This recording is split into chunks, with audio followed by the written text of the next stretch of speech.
শিক্ষার্থীরা, কেমন আছো? আশা করি ভালো আছো, সুস্থ আছো, বাসায় আছো। পৃথিবী আজ এমন এক অবস্থানে চলে এসেছে যখন আমি তোমাদের সংস্পর্শে যেতে পারছি না। করোনা ভাইরাসের হাত থেকে রক্ষা পাবার জন্য, সুস্থ থাকার জন্য আমাদের এটা মেনে নিতে হবে। জীবন থেমে থাকার নয়, দূর হয়ে সময় কেটে যাবে। তাই বাসায় থাকার এই সময়টুকু আমাদের কাজে লাগাতে হবে, পড়াশোনাটা চালিয়ে যেতে হবে। যে যেখানে আছি আমাদের চেষ্টা থাকবে তোমাদের সাথে থাকার। আজ আমি ব্যাকরণের একটি অংশ তোমাদের সামনে উপস্থাপন করছি, সেটা হচ্ছে বাক্যতত্ত্ব।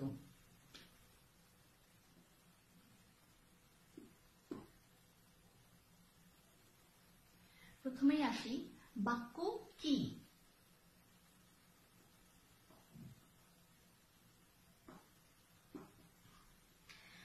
বাক্য হচ্ছে তাই যখন পাশাপাশি কিছু শব্দ বা পদ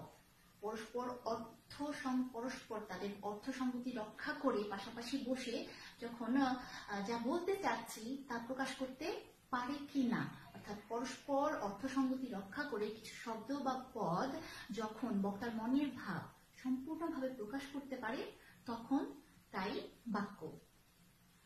এখন আসি, বাক্যের গুণ বা বৈশিষ্ট্য কি?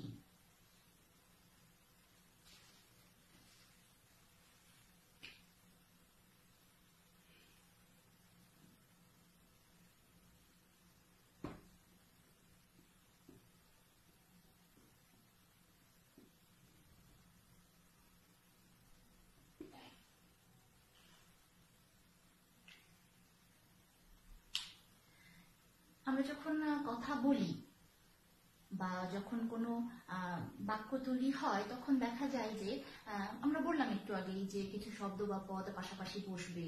এখন আমরা কি ইচ্ছে মতো শব্দ বা পদ বললে বা লিখলে সেটা বাক্য হয়ে যাবে না। বাক্যের আমরা যে বললাম বাক্য কি, এখান থেকে আমরা দেখতে পাচ্ছি যে পরস্পর অর্থ সংগতি রক্ষা করতে হবে। তারপরে নিশ্চয়ই কোনো শব্দের পাশে নিশ্চয়ই যে শব্দটা বসবে, শব্দ বা পদ বসবে, তারা পরস্পর সম্পর্কযুক্ত কি না, এরকম নানা বিষয়ের উপর নির্ভর করে বাক্যের কতগুলো বৈশিষ্ট্য বা গুণ নির্ধারণ করা হয়েছে। সেগুলো হচ্ছে: 1,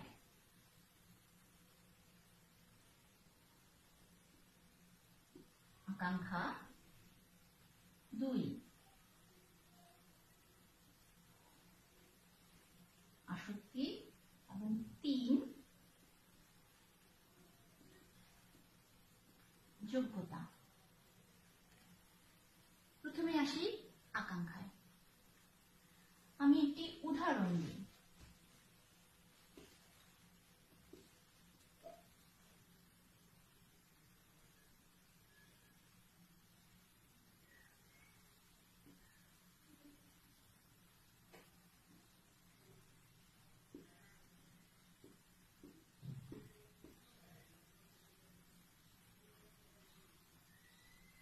বললাম যে প্রভাতে সূর্য ওঠে, এখানে কিছু শব্দ আছে, প্রভাতে সূর্য ওঠে, প্রভাতে সূর্য উঠলে, এই যে আমি বললাম, কিন্তু বলার পর কি মনে হচ্ছে না, এই যে আমি বলছি তোমাদের কি মনে হচ্ছে না যে প্রভাতে সূর্য উঠলে কি হয়? নিশ্চয়ই কিছু একটা হয় বা হবে, এই যে জানার একটা আগ্রহ থেকে যাচ্ছে। বা এই যে আমি কথাটা বললাম বা বাক্যটা বললাম, এটা শেষ হলো না, এই যে জানার আগ্রহ বা ইচ্ছে, এটাই। তার আগে আমি উদাহরণটা শেষ করি।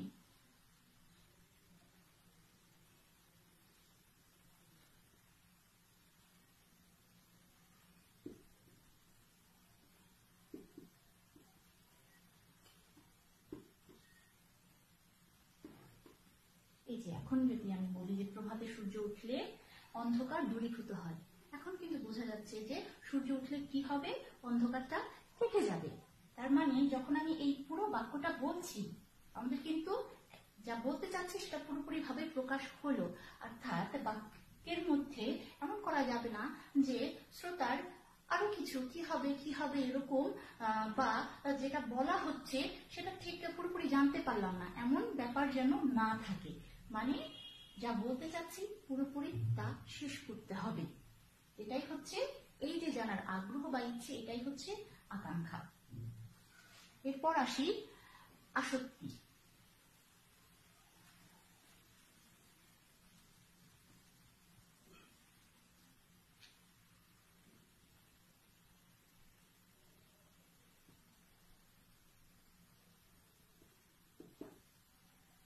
একটা উদাহরণ দিচ্ছি।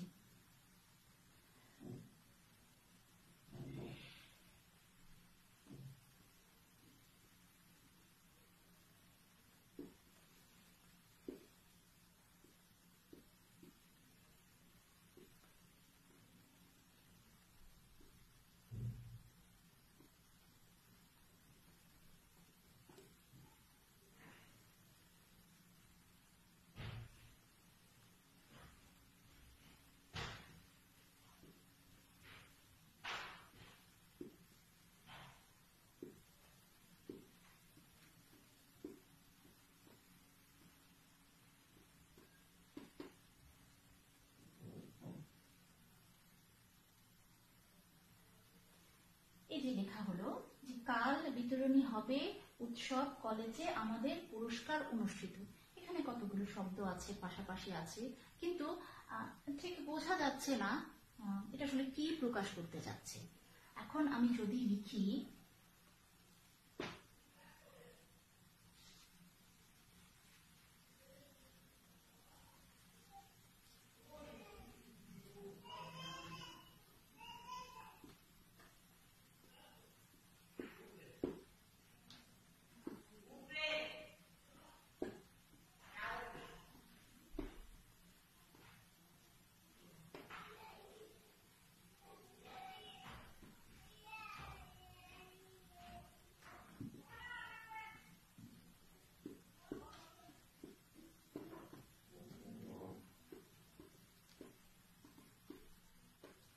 আগের বাক্যটাই আমি গুছিয়ে লিখলাম, কাল আমাদের কলেজে পুরস্কার বিতরণী উৎসব অনুষ্ঠিত হবে। শব্দগুলো আসলে এলোমেলো করা ছিল, এই কারণেই বোঝা যাচ্ছিল না আমি কি প্রকাশ করতে চাচ্ছি। এটাই হচ্ছে যদি এই ব্যাপারটা ঘাটতি হয়, অর্থাৎ কিছু শব্দ আছে কিন্তু বোঝা যাচ্ছে না যে এখানে কি বোঝানো হচ্ছে, এটাই হচ্ছে আসক্তির অভাব।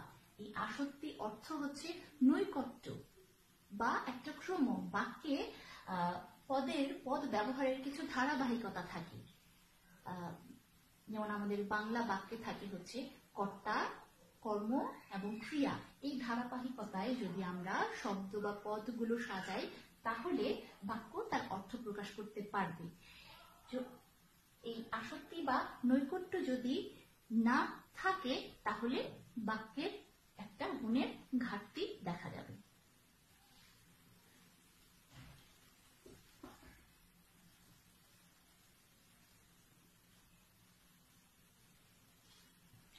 এখন আসি যোগ্যতা।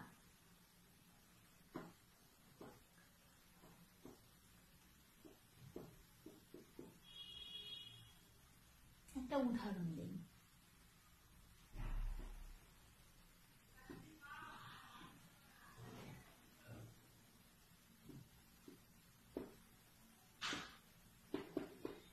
এখানে কিছু পদ আছে, পাশাপাশি আছে, অর্থও বোঝা যাচ্ছে, গরু আকাশে উড়ে।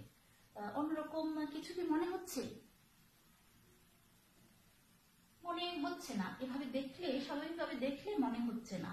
সবকিছু হ্যাঁ পদক্রম অনুযায়ী তো বসেছে, কিন্তু এখন কথা হচ্ছে আমাদের গরু কি আকাশে ওড়ে? আকাশে তো গরু ওড়ে না, ওড়ে পাখি। এই যে অর্থের একটা ঘাটতি দেখা গেল বা যৌক্তিকতার একটা ঘাটতি দেখা গেল, এটাই হচ্ছে যোগ্যতা। অর্থাৎ বাক্য তার যৌক্তিকতা হারালো কি না, অর্থগত বা ভাবগত যৌক্তিকতা হারালো কি না, এটা হচ্ছে বাক্যের যোগ্যতা গুণ বা বৈশিষ্ট্য। বাক্যের যোগ্যতা নির্ধারণ করার ক্ষেত্রে আরো অনেক কিছু বিষয় থাকে, যেমন রীতিসিদ্ধ অর্থবাচকতা, উপমার সঠিক ব্যবহার, বাগধারা শুদ্ধ প্রয়োগ, তারপর দুর্বোধ্য কোনো শব্দ ব্যবহার করা হচ্ছে কিনা, গুরুচণ্ডালী দোষ হচ্ছে কিনা বাক্যে, বা বাক্যে কোনো কিছু অতিরিক্ত হিসেবে বা বাহুল্য হিসেবে ব্যবহার করা হচ্ছে কি না। যদি এগুলো থাকে তবে আমাদের সেটা পরিহার করতে হবে বাক্যকে যোগ্যতা সম্পন্ন হওয়ার জন্য। আমি কিছু উদাহরণ দিই। যেমন রীতিসিদ্ধ অর্থবাচকতার ক্ষেত্রেই দেখি।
শব্দ নিচ্ছি, আমরা ছোটবেলা থেকেই এই শব্দটা শুনে এসেছি। যেমন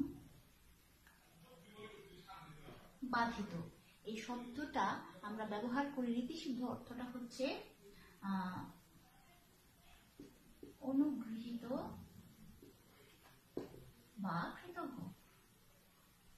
কোথায় জেনেছি আমরা এই শব্দটা? যখন আবেদনপত্র লিখি তখন শেষে কি লিখি? যে আমাদের একদিনের ছুটি মঞ্জুর করে বাধিত করবেন। এই যে বাধিতটা কি কি অর্থে আমরা সেখানে ব্যবহার করছি?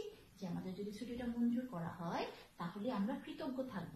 এখন প্রকৃত প্রত্যয়জাত শব্দ থেকে আমরা পাই বাঁধ যোগ ইত, এ থেকে অর্থ দাঁড়ায় হচ্ছে বাধাপ্রাপ্ত। কিন্তু বলা হচ্ছে আমরা এই প্রকৃতি প্রত্যয়জাত অর্থ না ধরে আমরা ব্যবহার করব রীতিসিদ্ধভাবে কোন অর্থটা ব্যবহার করা হচ্ছে, অর্থাৎ এই কৃতজ্ঞ বা অনুগৃহীত হিসেবেই আমরা শব্দটা ব্যবহার করব।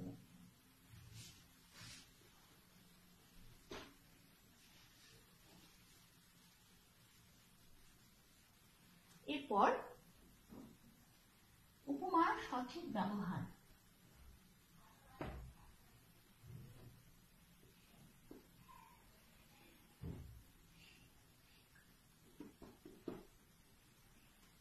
উদাহরণ দিচ্ছি।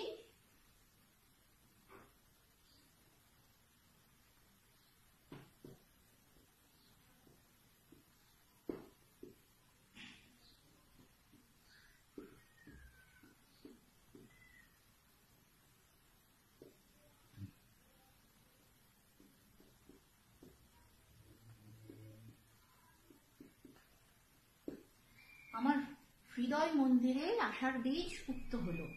মন্দিরের সাধারণ অর্থ হচ্ছে ঘর। এখন বীজ বপন করা হয় ঘরে না, বপন করা হয় জমিতে, খেতে। এই কারণে এই যে বলা হলো বাক্যটা, এটা ঠিক হলো না। আমাদের বলতে হবে আমার হৃদয় ক্ষেত্রে। এই শব্দটা যদি আমরা মন্দিরে না লিখে লিখি ক্ষেত্রে, তাহলে উপমার সঠিক ব্যবহার করা হয়, অর্থাৎ আমার হৃদয় ক্ষেত্রে আশার বীজ উক্ত হলো। এরপর আসি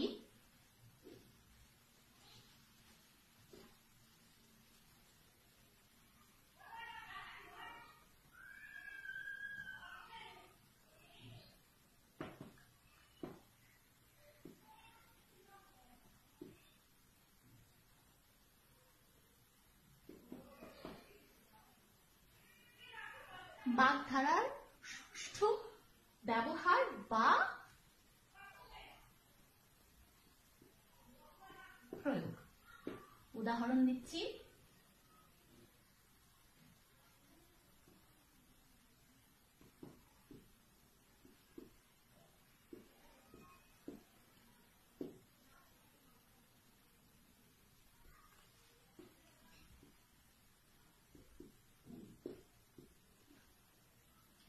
আমরা আমরা বাগধারা হিসেবে কোনটা শুনেছি? অরণ্যে রোদন, বনে ক্রন্দন, এটা কিন্তু শুনিনি। অরণ্য, বন, রোদন, ক্রন্দন এভাবে তো আমরা ব্যবহার করতেই পারি। আসলে না, বাগধারাটা আমাদের দীর্ঘদিন ধরে মুখে মুখে সমাজে প্রচলিত হয়ে এসেছে যেভাবে, ঠিক সেভাবে ব্যবহার করতে হবে। যদি সেটা পাল্টে দেওয়া হয় তাহলে বাগধারাটি তার বা বাক্যটি তার যোগ্যতা হারায়। অরণ্যে রোদন অর্থ হচ্ছে নিষ্ফল আবেদন, সেই ক্ষেত্রে আমরা বনে ক্রন্দন ইচ্ছে করলেই ব্যবহার করতে পারি না, আমাদের ব্যবহার করতে হবে অরণ্যে রোদন।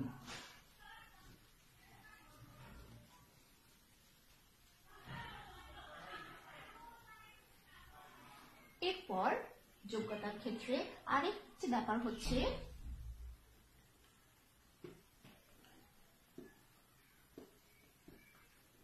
বাহুল্য বর্জন। একটা উদাহরণ দিচ্ছি।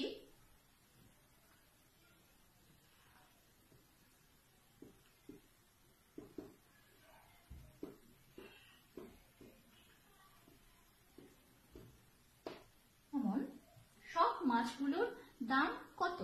মাছগুলো বলেই আমি কোন একটা জায়গায় যে মাছগুলো আছে সবগুলো মাছকেই কিন্তু নির্দেশ করা হচ্ছে।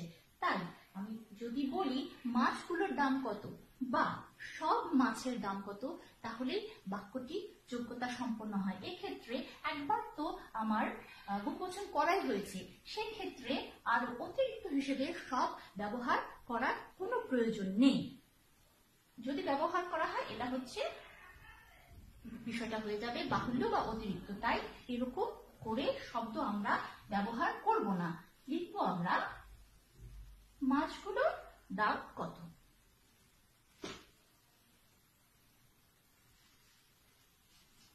যোগ্যতার ক্ষেত্রে আরেকটি বিষয় হচ্ছে দুর্বোধ্যতা। এই দুর্বোধ্যতা রোধ করতে হবে। একটি উদাহরণ দিচ্ছি।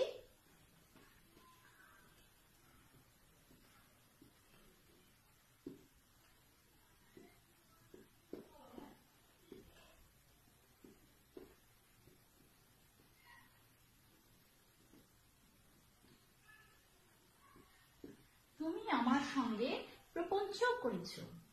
এই যে শব্দটা ব্যবহার করলাম এটা সাধারণত ব্যবহার হয় না। এই প্রপঞ্চটা কি? যে তুমি আমার সঙ্গে ছলনা করেছো বা প্রতারণা করেছো বা মায়া করেছো। সহজভাবে শব্দটা ব্যবহার না করে এই শব্দটা ব্যবহার করে বাক্যটাকে আমি দুর্বোধ্য করে ফেললাম। তাই আমরা এই প্রপঞ্চ ব্যবহার না করে তুমি আমার সঙ্গে চাতুরি করেছো এভাবেও লিখতে পারি। এটা তাই বাক্য যোগ্যতা সম্পন্ন হওয়ার জন্য আমাদের এই দুর্বোধ্যতা যাতে দুর্বোধ্য হয়ে না যায় সেক্ষেত্রে খেয়াল রাখতে হবে। আর একটি বিষয় হচ্ছে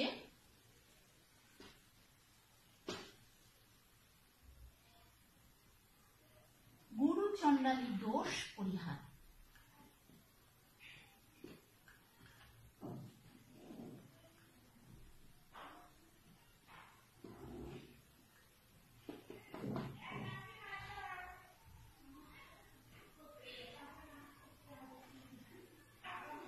ব্রাহ্মণ আর চণ্ডাল যেমন একসঙ্গে থাকতে পারে না, তেমনি শব্দের ক্ষেত্রেও কিছু ব্যাপার, বাক্যের ক্ষেত্রেও কিছু ব্যাপার লক্ষ্য করতে হয়। যেমন তৎসম শব্দের সঙ্গে আমরা দেশীয় শব্দ ব্যবহার করব না বা দেশীয় শব্দের সঙ্গে তৎসম শব্দ ব্যবহার করব না, তাহলে সেটা গুরু চণ্ডালী দোষ হয়ে যাবে বাক্যের ক্ষেত্রে। উদাহরণ দিচ্ছি।